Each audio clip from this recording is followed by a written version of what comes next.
सोनम वांगचुक 28 जून को अनशन पर बैठे थे, भूख हड़ताल पर बैठे थे।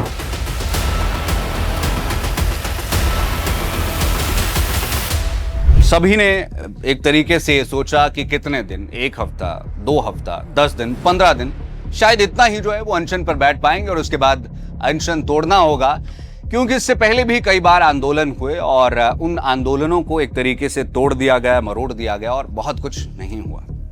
लेकिन ये आंदोलन या इसकी अनशन की हम बात करें तो ये पूरा 26 दिन चला।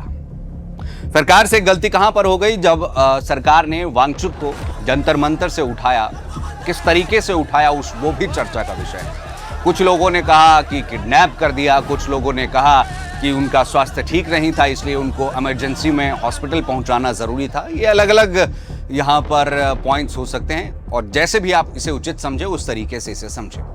सोनम वांगचुक को वहां से उठाया गया और कहीं ना कहीं इसके पीछे की एक मंशा ये भी रही कि सरकार चाहती थी कि आंदोलन को विराम लगे और कोई भी सरकार ये नहीं चाहती कि उसकी कंट्री में, उसके देश में आंदोलन हो, युवा सड़कों पर हो, तो उसे खत्म करने की एक तरीके से कोशिश की गई या रोकने की उसे कोशिश की गई। लेकिन जैसे ही सोनम वांगचुक को हॉस्पिटल पहुंचाया गया, उसके बाद युवाओं में और ज्यादा जोश आया और वो कहीं ना कहीं एक तरीके से हम कह सकते हैं कि उनके मन में ये भावना आई कि जो 20 तारीख को आह्वान यहाँ पर सोनम वांगचुक द्वारा किया गया था, उसे पूरे जोर के साथ करना है ताकि सरकार को संदेश जाए।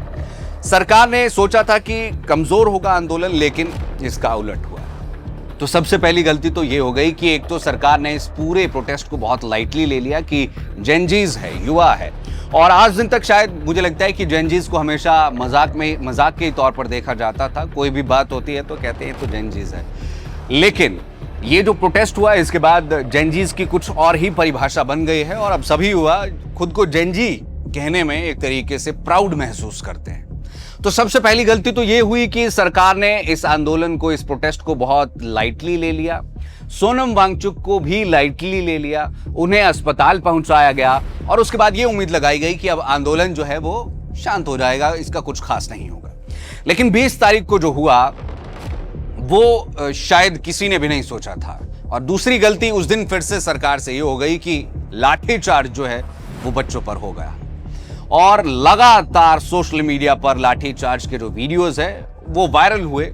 लोगों में इन वीडियोस को देखकर खासा रोष पनपा कि ये देश के युवाओं के साथ क्या हो रहा है। सिर्फ उपद्रवी ही नहीं, सभी के साथ एक तरीके से कह सकते हैं कि लाठीचार्ज हुआ। उसमें बेटियां भी थी, महिलाएं भी थी, उसमें बुजुर्ग भी थे, बच्चे भी थे।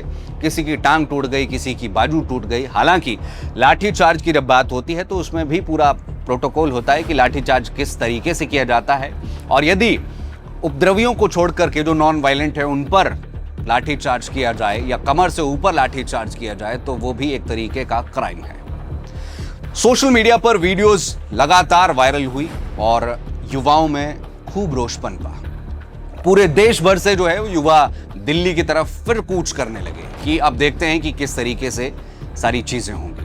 किसान हो चाहे सिख समुदाय के लोग हो, सभी धीरे धीरे इस आंदोलन से जुड़ने लगे। दूसरी गलती सरकार से ये हुई कि उन्होंने लाठीचार्ज करवाया या हुआ या जिस भी वजह से हुआ या जो भी चीजें हुई, ये होना था कि उसके बाद युवाओं ने एक तरीके से फिर दिल्ली में डेरा डाल दिया और अभी तक उन्होंने डेरा जमाया हुआ है। इतना ही नहीं, पुलिस ने जंतर मंतर में जहां पर कुछ बच्चे, कुछ युवा जो अनशन पर बैठे हुए थे उन्हें भी उठा दिया गया। उनके तंबू, टेंट सब जो है वो उखाड़ दिए गए, सब कुछ मिट्टी में मलियामेट कर दिया गया और पुलिस ने या सरकार ने एक तरीके से ये सोचा कि आंदोलन अब समाप्त हुआ, लेकिन ऐसा नहीं हुआ। जेनजीज, जिन्हें कॉकरोचेस कहा गया, वो फिर से इकट्ठा हुए और अभी तक फिलहाल इकट्ठा ही है। लेकिन अब कहीं ना कहीं पूरे देश के युवा इन जेनजीज के साथ खड़े हुए हैं। सिर्फ दिल्ली में ही नहीं, हर जगह पर, चाहे हिमाचल की भी बात हो, चाहे मुंबई की बात हो, पटना की बात हो, बिहार की बात हो। बिहार में तो हद ही हो गई, वहां पर तो बच्चे बैरिकेड्स के साथ खेलने लग गए। जब वाटर कैनन की बौछार की गई तो उसमें ब्लू है पानी पानी करने लग गए और पुलिस वालों से पूछने लग गए कि आंसू गैस का जो है वो व्यवस्था नहीं है क्या। तो बिहार में कुछ अलग ही वाइब देखने को मिली। मुंबई में बहुत सारे जो सेलिब्रिटीज है वो भी इस प्रोटेस्ट में शामिल हुए, एक तरीके से अपना उन्होंने सहयोग दिया। पूरे भारतवर्ष की अगर हम बात करें तो हर जगह इस तरह की चीजें देखने को मिली और अल्टीमेटली सरकार पर प्रेशर बना, दबाव बना। जेपी नड्डा लगातार वांगचुक के संपर्क में रहे, वो उनसे बार बार रिक्वेस्ट कर रहे थे, दरख्वास्त कर रहे थे कि आप अपना अनशन तोड़ दीजिए। हालांकि अभिजीत दिपके भी बार बार कह रहे थे कि अनशन तोड़ देना चाहिए, आपका जीवित रहना बहुत जरूरी है, और बहुत सारे युवा, बहुत सारे देश के लोग भी कह रहे थे कि अनशन तोड़ दीजिए। लेकिन वांगचुक टिके हुए थे इस बात पर कि लिखित तौर पर आप जो है वो अपनी आश्वासन लेकर के आए, ऐसे बातों से काम नहीं चलने वाला है। धीरे धीरे प्रेशर बनता चला गया। जंतर मंतर और दिल्ली से युवा बाहर नहीं जा रहे हैं, ना जा रहे थे। पूरे देश भर से, विदेशों से भी खाना आने लगा और एक tariके से प्रोटेस्ट पहली बार ऐसा देखने को मिला कि प्रोटेस्ट कम, मजे जो है वो ज्यादा लिए जा रहे हैं। युवा फुटबॉल खेल रहे हैं, युवा क्रिकेट खेल रहे हैं, गानों पर झूम रहे हैं, तरह तरह के क्रिएटिव्स बनाए गए, तरह तरह के मीम्स बनाए गए। हालांकि उसमें कुछ मीम्स गलत भी है। किसी देश के प्रधानमंत्री जो कि एक संवैधानिक बड़ी सबसे सुप्रीम जो कुर्सी है उस पर आप यदि चीप तरह के मीम्स बनाएंगे तो वो अच्छे नहीं हैं। उस पर डेफिनेटली जेंजिस को ध्यान देना चाहिए, लेकिन मीम्स बने, कुछ क्रिएटिव भी बने और कुछ ने बहुत हंसाया, कुछ ने बहुत सोचने पर मजबूर किया और कुछ ने ये भी सोचने पर मजबूर किया कि दिस इज नॉट गुड, ये अच्छी चीज नहीं है। तो ये सारी चीजें हुई, सरकार पर दबाव बना और अल्टीमेटली एंट्रीज जो है वो धीरे धीरे किसकी होने लगी। 20 तारीख को जब लाठीचार्ज हुआ उसके बाद पॉलिटिकल पार्टीज भी इसमें एंटर करने लगी और इस दौरान जो है वो चाहे कांग्रेस की बात हो या विपक्षी दलों की बात हो, उन्होंने बिल्कुल अपने हिसाब से बिल्कुल सही समय पर जो है वो एंट्री ली कि आपने युवाओं के साथ लाठीचार्ज किया और बिल्कुल उसके तुरंत बाद ये सभी मैदान में उतर गए। प्रधानमंत्री आवास के बाहर धरना प्रदर्शन कर दिया। राहुल गांधी, प्रियंका गांधी सभी वहां पर एकत्रित हो गए और उसके बाद क्या हुआ, राहुल गांधी को घसीट कर रिटेन किया गया और एक जूते में वो दिखाई दिए। स्टूडेंट्स की सिंपैथी उनके साथ हुई और उनकी सिंपैथी स्टूडेंट्स के साथ हुई, तो एक मेल जोल सा बन गया। तो कांग्रेस और विपक्ष के लिए तो ये विन विन सिचुएशन हुई। उसके बाद विपक्षी पार्टियों की अगर हम बात करें तो चाहे आम आदमी पार्टी हो, सपा हो, कांग्रेस हो, सभी ने पार्लियामेंट में इस विषय पर बात करने की बात कही और अलग अलग तरह से अपना विरोध जताया। लगातार अभी मांग हो रही है कि शिक्षा मंत्री का इस्तीफा लिया जाए। यहां तक कि कुछ लोग, चाहे बात यदि हम राहुल गांधी की करें तो वो कह रहे हैं कि साथ में प्रधानमंत्री नरेंद्र मोदी को भी इस्तीफा देना चाहिए। आज की यदि हम लेटेस्ट बात करें तो 3 मांगे यहां पर विपक्ष की है।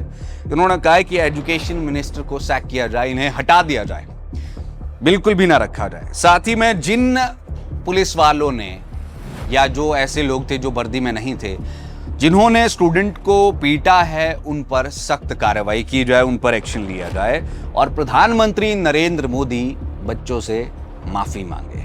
ये 3 बातें होनी चाहिए, उसके बाद पार्लियामेंट में डिस्कशन होगी। और अब भाजपा की अगर हम बात करें या सरकार की बात करें तो इनके लिए ये एक तरीके से मजबूरी हो गया है, क्योंकि सोनम वांगचुक से भी ये वादा करके आए हैं कि पार्लियामेंट में हम इस पर डिस्कशन करेंगे।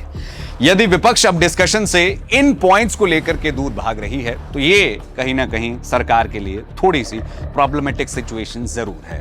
और अब स्थिति कैसी रहती है, क्या चीजें रहती है, देखने वाली बात होगी। सुबह अभिजीत दिपके जो कि सीजेपी के एक तरीके से प्रमुख है, उन्होंने कहा कि आज रात तक शायद हमें सरकार द्वारा गिरफ्तार भी कर लिया जाएगा और यदि हम गिरफ्तार होते हैं तो आप लोगों की जिम्मेदारी है कि शांतिपूर्ण तरीके से पूरे देश भर में ये आंदोलन इसी तरह चलता रहेगा। आप हटेंगे नहीं, आप डटे रहेंगे, लेकिन शांतिपूर्ण तरीके से।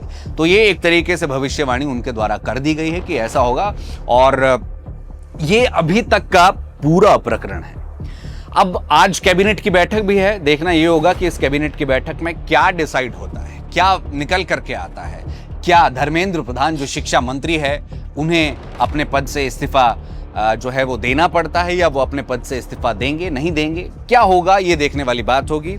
एजुकेशन सेक्रेटरी को हटाने से क्या ही हो जाएगा, ये भी सवाल यहाँ पर उठ रहे हैं। तो अब खैर ये समय ही बताएगा कि आखिर क्या होगा, लेकिन प्रोटेस्ट अभी चल रहा है। कब तक चलता रहेगा? सबसे पहली मांग इनकी ये कि एजुकेशन मिनिस्टर को हटा दिया जाए। क्या स्टूडेंट्स के इरादे इतने बुलंद रहेंगे कि जब तक एजुकेशन मिनिस्टर नहीं हटे तब तक वो अपना प्रोटेस्ट करते रहेंगे, या फिर एक बार फिर से सरकार प्रोटेस्ट को कुचलने की कोशिश करेगी या प्रोटेस्ट को चलने देगी? ये यहां पर जरूर देखने वाली बात होगी। आने वाले 10 दिन या अगले एक हफ्ता जो है वो आप ये मान करके चलिए कि काफी इंटरेस्टिंग होगा और इसी में तय हो जाएगा कि इस्तीफा होगा या नहीं होगा, प्रोटेस्ट का क्या होगा क्या नहीं होगा। ये जुलाई महीना बहुत ही अहम है, बहुत ही इंपॉर्टेंट है।